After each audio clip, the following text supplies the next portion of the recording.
చూడు రాము, ఇప్పుడు సింపుల్ లెక్కలు ఎట్లా వేయాలంటే వడ్డీ లెక్కలు ఎట్లా అంటే 100కి లెక్కేస్తారు.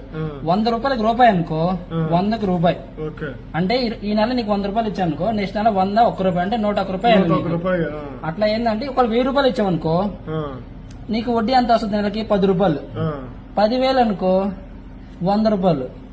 1,00,000 రూపాయలు అనుకో 1000 రూపాయలు అనమాట.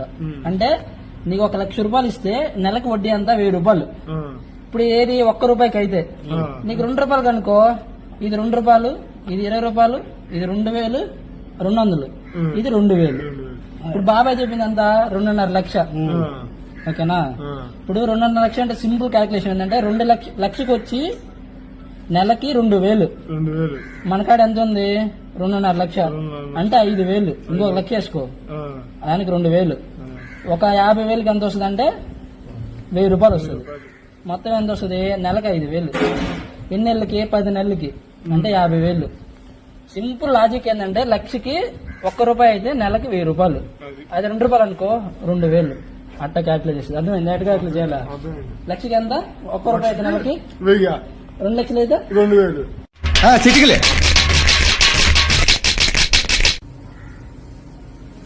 ఇప్పుడు